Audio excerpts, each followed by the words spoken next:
February 26, 2022, Brussels. Washington, D.C., late-night emergency meetings. Western leaders face a choice. Russia has invaded Ukraine. Sanctions are being prepared. But conventional sanctions won't be enough. Oil embargoes take time.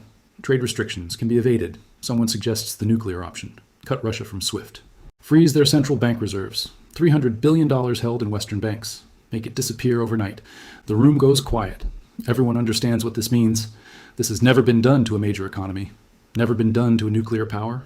Never been done to a country that's integrated into global finance. But the decision is made. The button is pressed. Russia is severed from the Western financial system. $300 billion in sovereign reserves frozen solid. The West celebrates. Russia is finished. The ruble will collapse. The economy will implode. Putin will fall. Victory is assured. Except none of that happened. Russia survived. But something else died that night. Something far more valuable to the West than punishing Russia. Trust in the dollar. Confidence in the reserve currency system. The belief that holding dollars was safe even if you disagreed with American policy. That night, the United States won a tactical victory and lost the strategic war. They hurt Russia for a few months, but they destroyed the foundation of dollar dominance permanently. This is the story of the $300 billion mistake, the night America killed its own currency. The moment the world realized dollars aren't money, they're permission slips from Washington. Welcome to the beginning of the end of dollar hegemony. Let's understand what the West expected versus what actually happened. The plan versus reality. The plan was simple. Russia depends on international finance. Their central bank holds reserves in dollars, euros, and pounds. Freeze those reserves, and Russia can't defend the ruble, can't stabilize markets, can't prevent financial collapse. The ruble would crater. Hyperinflation would hit. Banks would fail. Russians would panic. The population would turn on Putin. Regime change through economic pressure. Sanctions as a weapon more powerful than bombs. Financial warfare ending the conflict without firing a shot. Reality was different. Very different. Russia's central bank immediately raised interest rates to 20%. Brutal but effective at defending the currency. They imposed capital controls. Citizens couldn't move money abroad. Businesses had to convert foreign currency earnings to rubles, creating artificial demand. They shifted trade east. China became the primary buyer of Russian oil and gas. India started importing massive quantities. Turkey, UAE, and other countries happy to buy at discounts. Russian exports found new markets quickly. Within months, the ruble stabilized, recovered, actually strengthened against the dollar. Russian inflation spiked, then moderated. The economy contracted, but didn't collapse. Growth resumed by 2023. The financial weapon didn't work as planned. Russia adapted, survived, continued functioning. But the real damage wasn't to Russia. The real damage was to the system itself, because every country watching learned the same lesson, a lesson that will reshape global finance for generations. Imagine you're China. You hold over $3 trillion in foreign reserves, massive treasury holdings, dollar assets across the financial system. You watch Russia, a nuclear power with significant global influence, have $300 billion frozen overnight, not through court proceedings, not through legal process, through political decision. One day those reserves exist, next day they're gone, inaccessible, frozen indefinitely with no clear process for return. The message is clear. Your reserves aren't really yours. They're held in Western banks, governed by Western law, subject to Western political decisions. If Washington decides you're an adversary, those reserves disappear. Now imagine you're Saudi Arabia, a longtime U.S. ally. You've pegged your currency to the dollar for decades. Your entire economy is dollarized. Your reserves are in dollars. But you just watched Russia get cut off. You know U.S.-Saudi relations have tensions, energy policy, regional politics, human rights criticisms. You know the alliance isn't unbreakable. The question becomes terrifying. If Russia can be frozen out overnight, could we? If we make decisions Washington doesn't like, if we align with China on something, if we stop pricing oil in dollars, could our reserves vanish too? The answer is obviously yes. The precedent is set. The weapon has been used. It can be used again, against anyone, ally or adversary. Doesn't matter. This is the fundamental break. Reserve currencies require trust. The trust that holding those reserves is safe regardless of political alignment. That money is separate from politics. That financial systems are neutral infrastructure. The United States just proved that trust is misplaced. Dollars are political weapons. The financial system is an extension of American foreign policy. Reserves can disappear based on Washington's whims.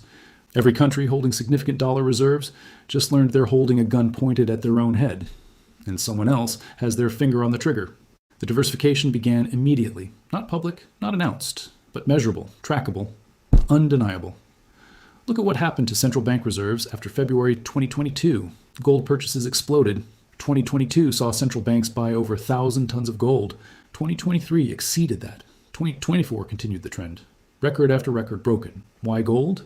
Because gold has a property dollars lack physical possession. You can hold gold in your own vaults, store it domestically, keep it under sovereign control. Nobody can freeze gold held in your own territory. Gold can't be sanctioned, can't be seized remotely, can't be weaponized unless someone physically invades. It's the ultimate reserve asset for countries that just learned reserves in Western banks aren't actually safe. China massively increased gold purchases. Russia already held significant gold. India accelerated purchases. Even traditional Western allies quietly diversified. The trend is unmistakable.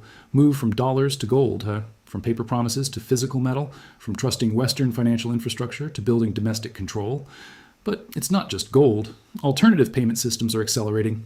China's CIPS, the cross-border interbank payment system, was a backup option before 2022. Now it's critical infrastructure. Transaction volumes increased dramatically, more countries connecting to it, more trade settling through it. Russia's SPFS, their domestic alternative to SWIFT, expanded internationally. Other countries joined, trade that can't be sanctioned, payments that can't be monitored, financial rails beyond Western control. BRICS announced serious work on alternative currency systems. Not theoretical anymore, not distant future plans, urgent necessity. Build systems that don't depend on dollars or Western clearinghouses. Bilateral trade agreements expanded. Russia-China trade in rubles and yuan. India buying Russian oil in rupees. Saudi Arabia accepting yuan for oil sales to China. The petrodollar system slowly eroding. All of this accelerated by one decision. Freeze $300 billion. Show the world that dollar reserves are contingent. That Western financial infrastructure is weaponized. That alternatives aren't optional luxuries. They're survival necessities. The United States spent decades building dollar dominance, spent trillions establishing the financial architecture that made dollars essential, then destroyed the foundation of that system overnight to punish one country. Tactical victory, strategic catastrophe. This isn't the first time this happened. History has seen this pattern before. 1914, World War I begins. Britain freezes German assets, seizes property of German nationals, uses financial warfare against the enemy. Seems reasonable during wartime, except it had consequences. Long-term structural consequences Britain didn't anticipate. Countries holding sterling reserves suddenly realized those reserves were contingent, that Britain would freeze assets based on political decisions. That sterling wasn't a neutral store of value. It was a weapon. After World War I, countries began diversifying, reducing sterling holdings, building reserves in dollars, gold, other currencies.